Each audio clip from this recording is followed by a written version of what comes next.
Welcome, everyone, to Conversations with Thought Leaders. My name is Andrea Sampson, and I'm the CEO and founder of Talk Boutique and the Thought Leader Academy. And I have the pleasure of having Mike Lipkin with me today. Now, Mike is the president of Environics, a global communications and motivational company based in Toronto. He's a certified leadership circle profile coach and specializes in engaging leaders at all levels to scale excellence and create outcomes that matter.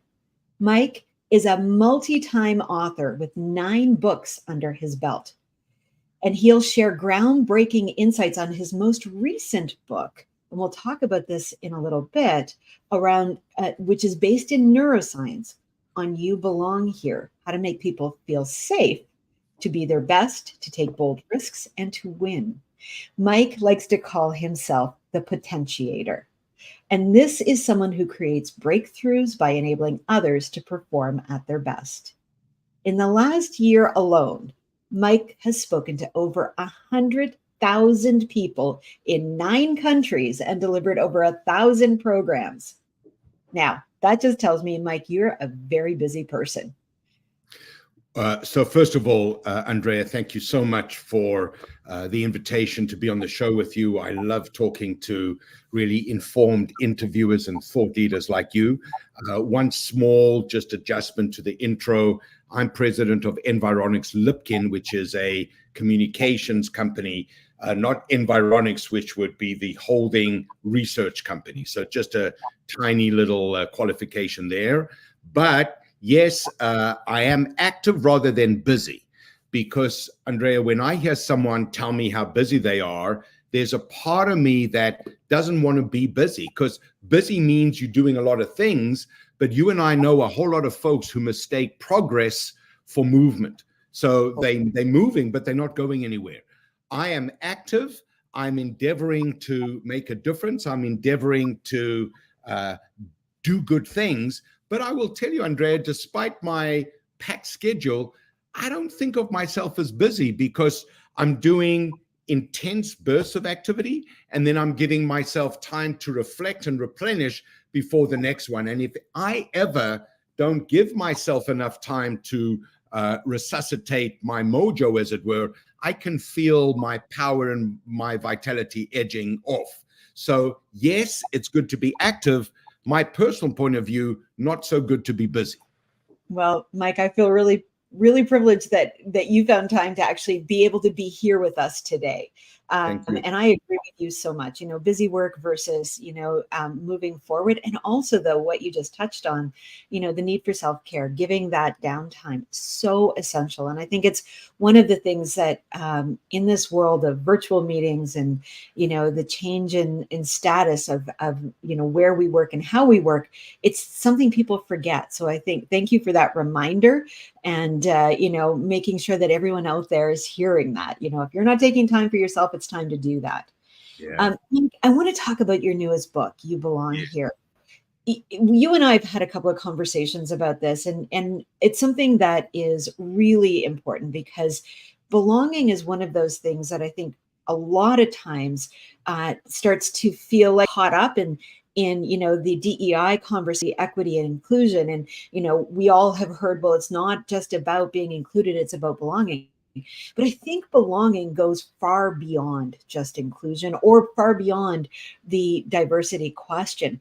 I'd love to hear from you. What is belonging, especially in the context of the workplace, and why is it important? Yeah, such a great question. So our entire book is about how do you feel safe to take bold risks. So when you feel like you belong somewhere, you feel like you have license to do things that you can only do if you know other people have got your back. So what we're going to be talking about in this conversation is the different levels of belonging. And when you actually do feel like you belong, you feel like you're being embraced. You feel like you're being accepted for the totality of who you are.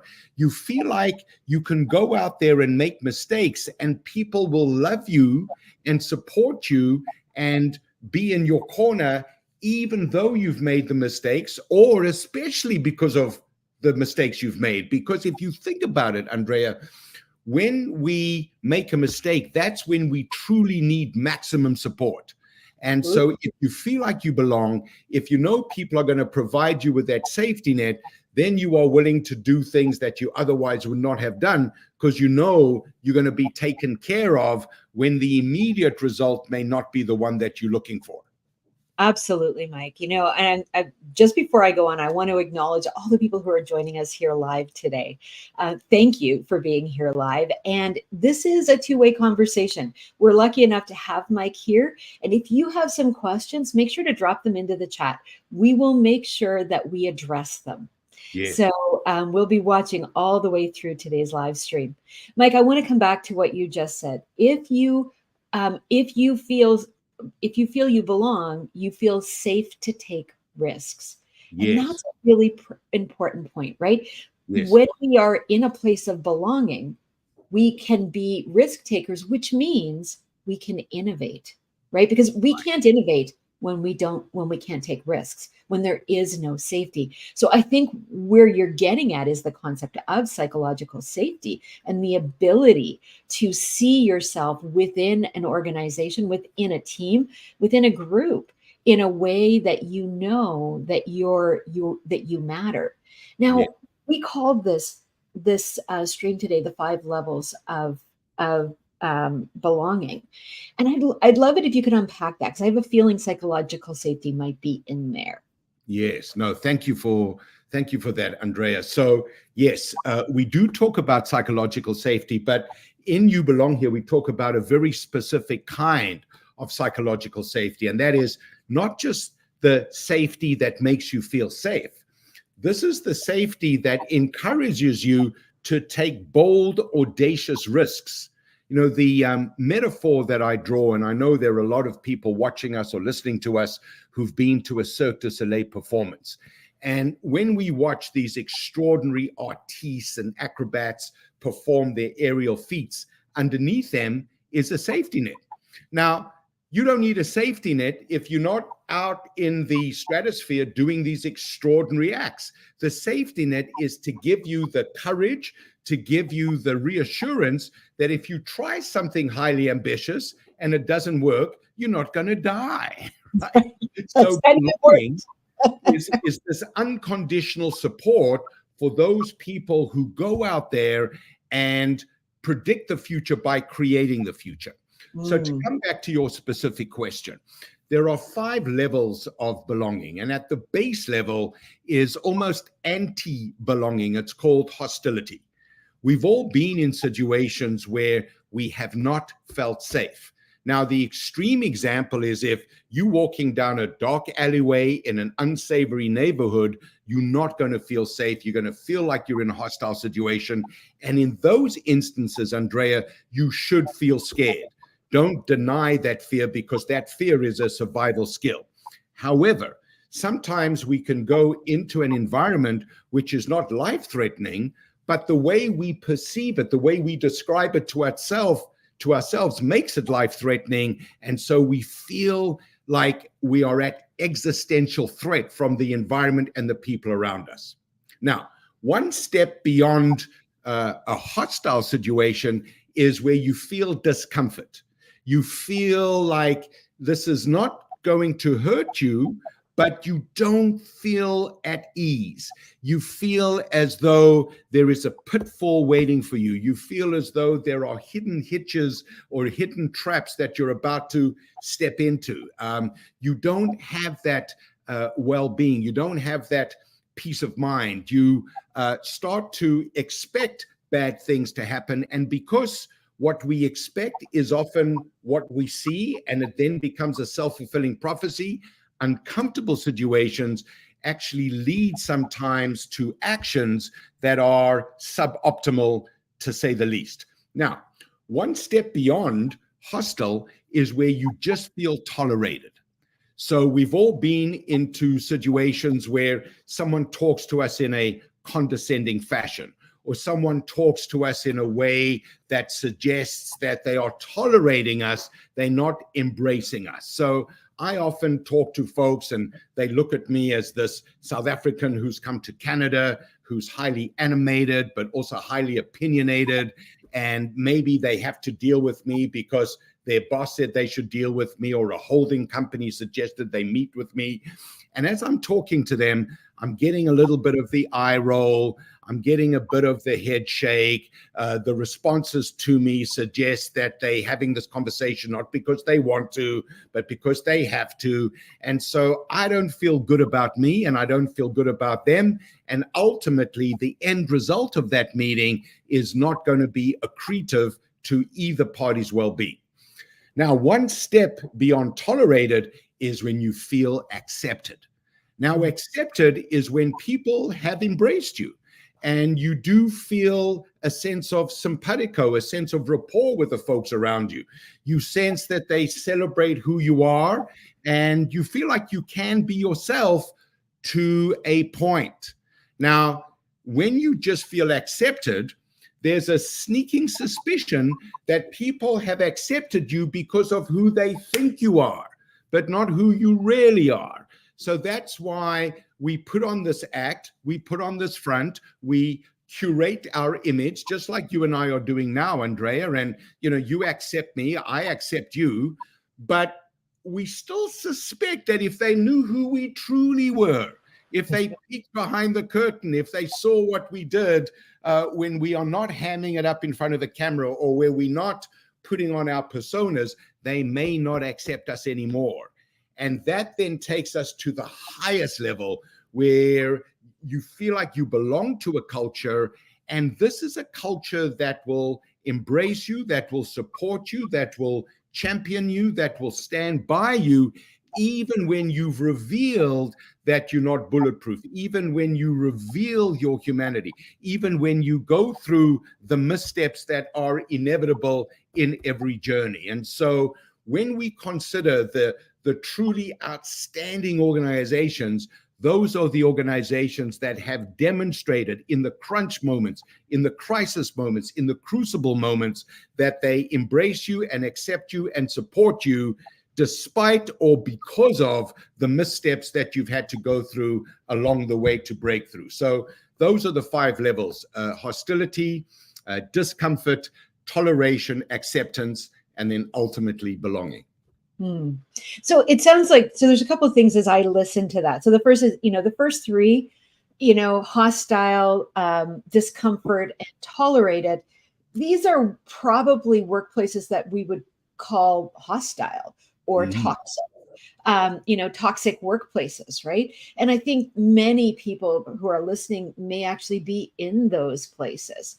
Is there hope? Is it the workplace itself? Is it the team, or is it the individual? What do you do if that's where you find yourself? And I think, I remember when you and I were talking about this originally, and that the concept of being tolerated, I think we've all had that feeling. And it is a really horrible feeling. Like, when we're in a hostile or toxic or discomforting workplace, those are pretty obvious, but toleration is almost the passive aggressiveness. And so for me, that's kind of the worst, because there's the outwards kind of belief that you're accepted, but you're actually not. So what can somebody do if they're living in that lower part of that? Is it the only hope is to leave the job? Is it to look at themselves and go, what can I do? What can we do there? Yeah, such a great question. And I agree, because if you're in the hostile or the uncomfortable situation, you are being activated. Yes, it might be what you would regard as a negative stimulus, but you can't cruise. If you feel like you're being tolerated, then there's almost like a cold war between you and the folks around you. There isn't that sense of simpatico, but it is something that you can endure. You don't look forward to it, but it's something that can almost numb you into a certain way of being. So to come back to that very important question, if you find yourself in what you regard to be a hostile or an uncomfortable situation, well, either you need to change your inner game, or you need to change the outer game. Let me explain. Oftentimes, people might interpret signals around them as being hostile, or might interpret their culture as one that is making them uncomfortable. Meanwhile, it's the way they're seeing the world, not the world itself. So if I have someone who challenges me, if I have someone who talks to me in a certain way that I might not be comfortable with, that person might be stretching me. That person might be talking to me in such a way that they think I can go to the next level. Let me give you an example. I have a client that I'm working with, and this is an individual who works for a large hospitality company. He's being groomed for the next level, but his boss is pushing him really hard. And his boss believes that this individual has come too far just based on his natural talent and charisma and knowledge of the industry. Now his boss is preparing him for the next level. That's actually a board appointment where he has to represent the organization to a range of different stakeholders. So my client has gone from feeling accepted, if not belonging, to feeling uncomfortable and sometimes in a downright hostile situation.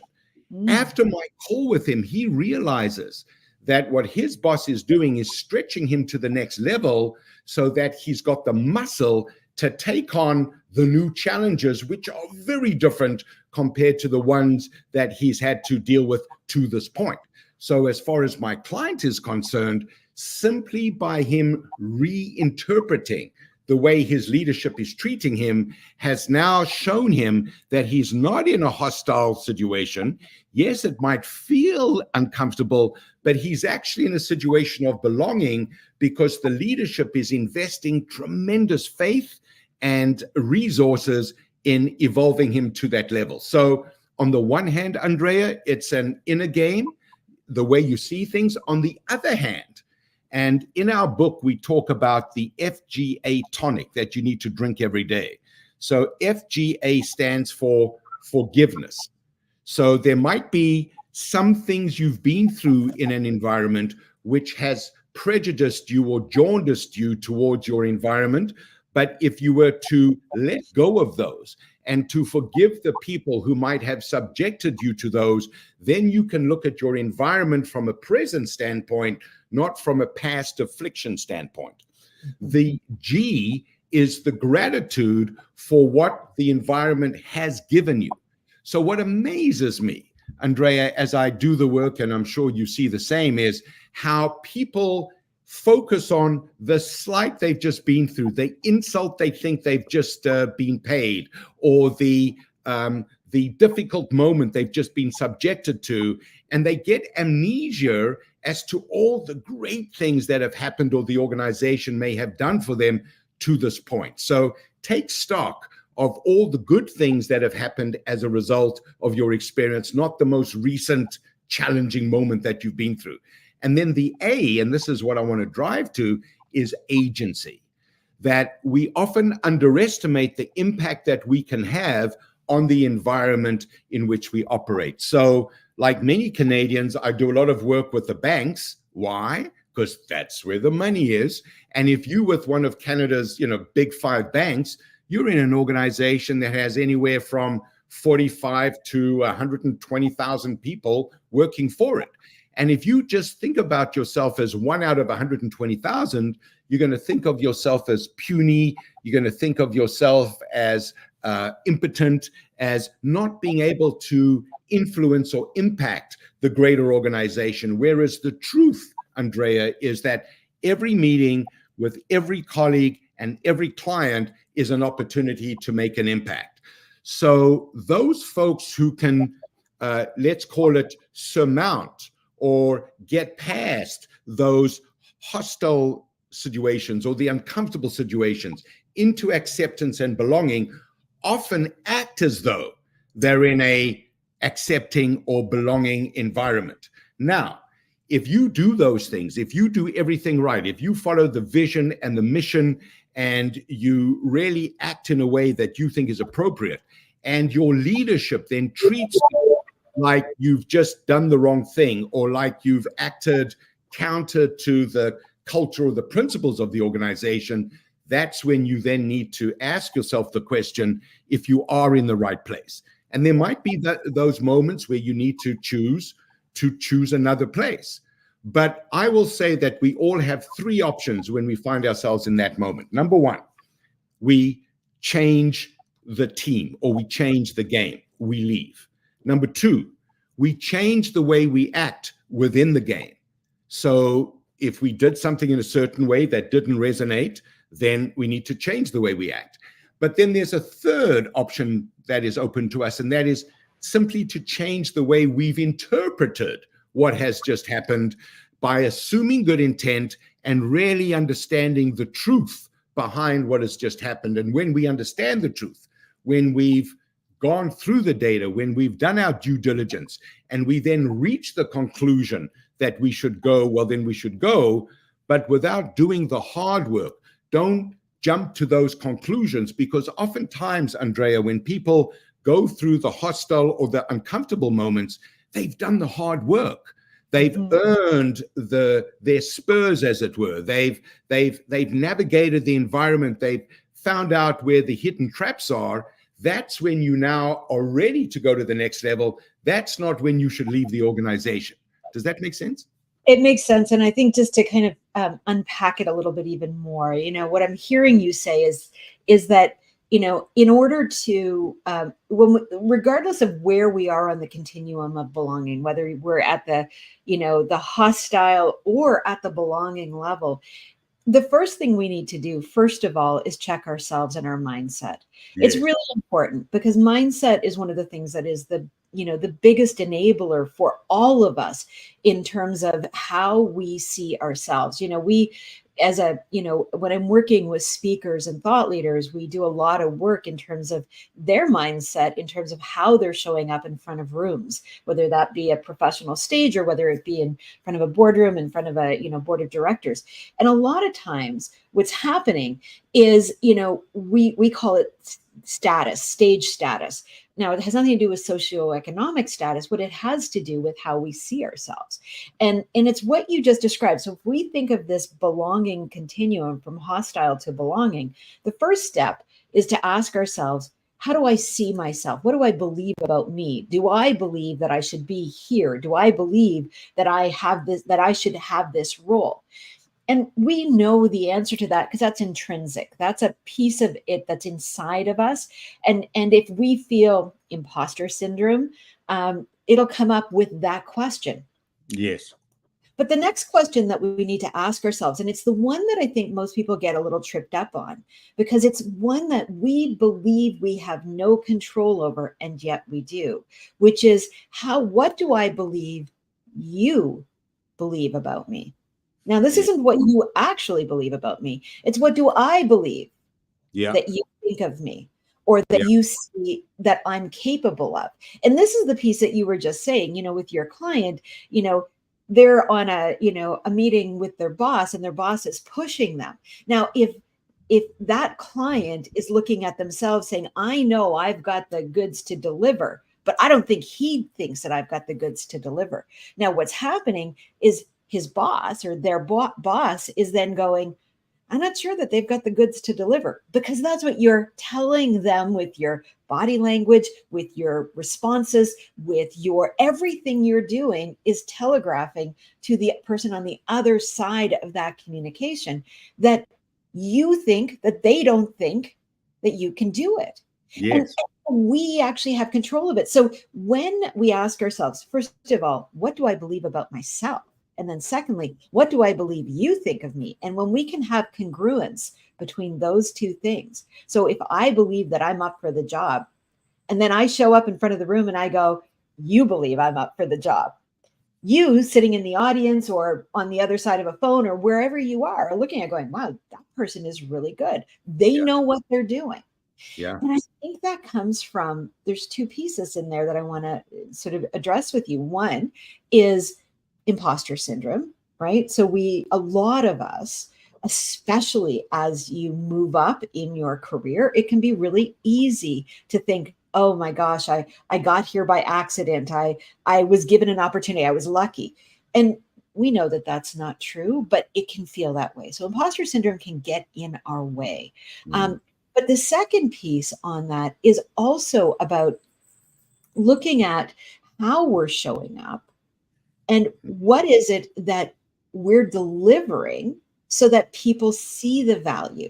So it's both, right? Because when we see how we're showing up and we recognize that we do in fact have the goods to be at the front of that room, then it's okay. Now let's get judged by the thinking you're bringing, that's a whole different level, and it changes the way we show up. So looking at that, I'd love for you to talk a little bit about imposter syndrome, and then I'd love it, because we've only got a few minutes left. I'd love it if you could touch on what are the tips that people can take away from today that they can implement right away. Yes. Well, look, thank you, Andrea. Frankly, I think from the very beginning of this conversation, folks have been taken away so-called tips that they can implement. But let's go straight to what you can implement. So I can guarantee you, no matter who you are, you're going to feel like you should be more, or you should be able to bring more, or somehow you're falling short. That is the hallmark of folks who are never satisfied. I will tell you, I have another client. He's actually based in Korea, and he's a second dan black belt karate practitioner, in addition to being a senior member of a large engineering company. And I asked him, I said, what does it take to be a second dan black belt? And he said, you got to be a white belt who never stops learning. So I can guarantee you that when he's playing at the level of black belt second dan, he wants to play at the level of 10th dan, and he's asking himself, can he get to the next dan? So the moral of the story here is, love that feeling of needing to prove yourself. I will tell you, Andrea, I'm at the stage of my career where I've achieved a lot. I've received, more than my fair share of kudos. I've been rewarded with a lot of material rewards. But what has got me here is not what's going to get me there. So I have what I call delicious discomfort, that I know what I've got and I want more. So I want to go through it. And there's no question there are going to be moments where I feel like I could have brought more. And I will castigate myself. I will berate myself for just a few minutes after the event, and then I'll move on. Because as they say in baseball, the most important pitch is the next one. Now, you actually said something very important, which is, how do we actually show up? And let me give folks an instant tip, that just like right now, you and I are engaging each other through the magic of a webcam. We're using StreamYard as the channel here, but whether it's StreamYard, whether it's Zoom, whether it's Teams, whether it's WebEx, you are going to be talking to a group of folks who you may not always be able to see. In fact, that could be the norm. Yeah. You and I both spend a lot of time talking into a webcam where there might be 500, 1,000. I just did a talk with a company called World Financial Group. We had 25,000 people on the call from across North America, and all I could see was my interviewer. So right. What am I saying over here? That when you cannot see the audience, you must assume that you are crushing it. Don't ask yourself the question of whether you've got their attention. If you feel like you're getting lost sometimes during the course of a long presentation, go through that wobbly moment and then grab onto the next point and look forward, and always come across as someone who is in control, who is confident in the impact they're having on the folks to whom they are speaking. Andrea, I call this authentic acting. So right now, I really feel like I belong in this conversation with you. You've invited me, therefore I must belong, but also you're very skilled in asking me questions that enable me to bring out the best. And that's why you'll see underneath my name, it says the Potentiator. And a potentiator is someone who brings out the best in others. So, Andrea, I feel like I belong in this conversation with you. But at the same time, because this is live, there's no script over here. There's some things I'm going to say that I'm going to be very proud of when I look at this interview afterwards. There are other things that I might not be so proud of, but that's okay. We're living in a world where imperfect now is much better than perfect maybe never. So here's my message to everyone on this call. And I'm sure that if people are watching us, they are in the business of presentations, they're in the business of selling, they're in the business of leading. You want to show up in a way where people are invigorated by your presence. So I want to give folks a very powerful tip here. And in You Belong Here, we have a milestone that we brand as Grow Enriching Relationships, because the more algorithms drive what we watch, the more AI influences us, the more digitized the world becomes, the more we crave human contact. And whether you're working with IBM or whether you're working with the government of Canada, you're working with one individual at a time. And what amazes me, Andrea, is how often just saying the right thing to the right person at the right time could lead to a multi-million-dollar sale. To give you some idea, I'm working with this hospitality group, and they represent a resort on the West Coast, and they were pitching a large pharmaceutical company who is going to bring 500 salespeople to this property in a deal worth $2 million. And the reason why this gig won the deal is they provided a bag of chips in the room of the key decision maker that were from the plant that makes chips from this person's hometown. And that wasn't a fluke. They did their due diligence, and someone said, look, just so you know, when Mary comes, make sure you've got these chips in her room, because she loves them, because they come from a plant that's a few kilometers from where she lives. And so this woman was so taken by their attention to detail that she gave them the deal. So all of this is to say that whether you feel like you belong, whether you feel like you're an imposter, whether you feel like you're going through a challenging time, when you show up, bring people joy, make sure that they want to have the next meeting with you, because frankly, every meeting is our entire life in miniature. And now more than ever, if someone gives you FaceTime, and even more important, Andrea, if they give you in-person time, you want to make that such a memorable event that if they can choose, they're going to choose you. So I hope I've given your folks just a series of impromptu tips right there.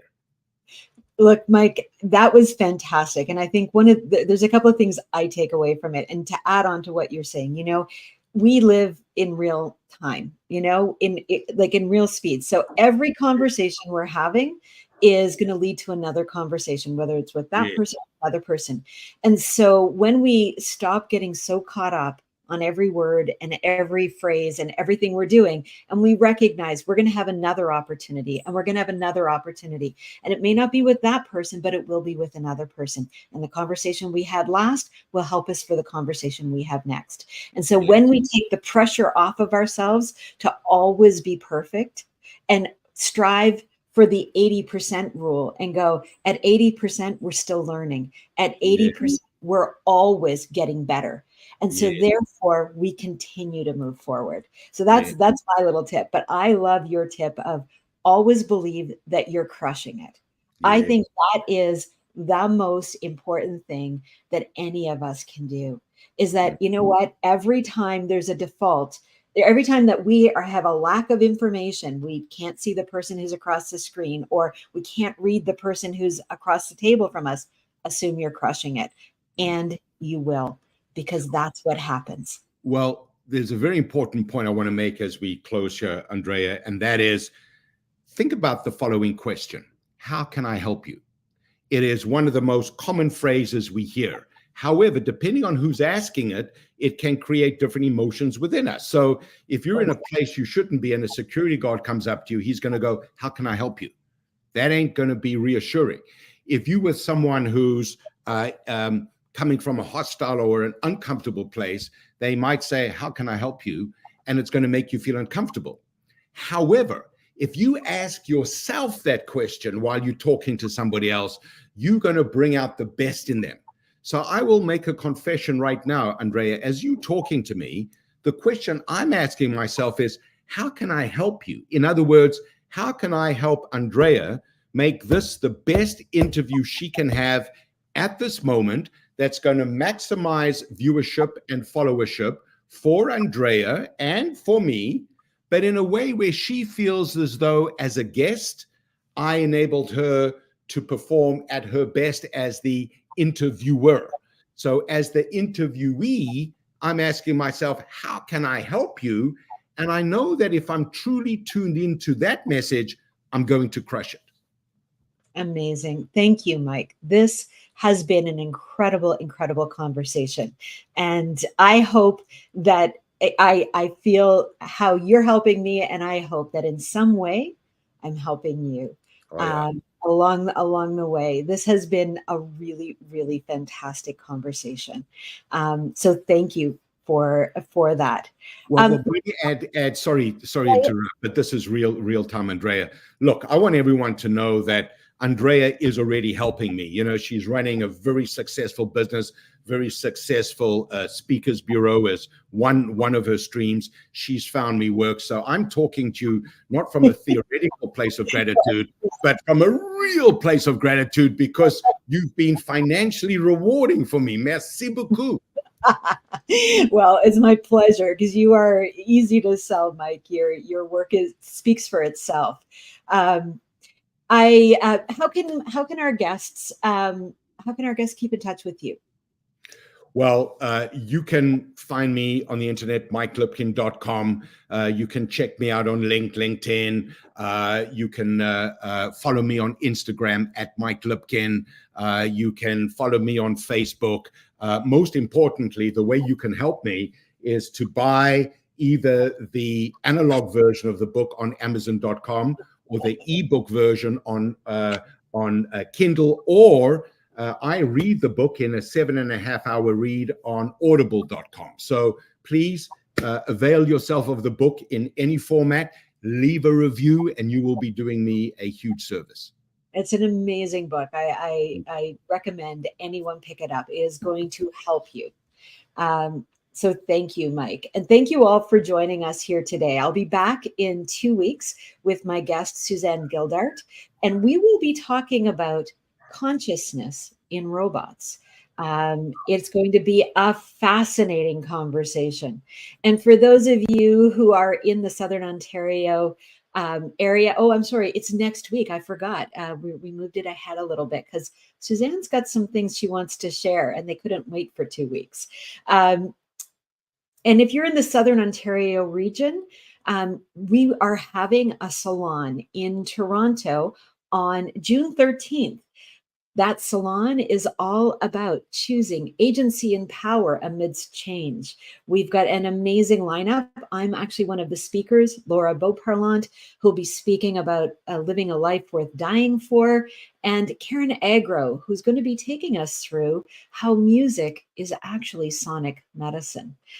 It's going to be fun and fascinating. If you've never been to a salon, make sure you get your ticket. It's kind of like Bridgerton meets TED.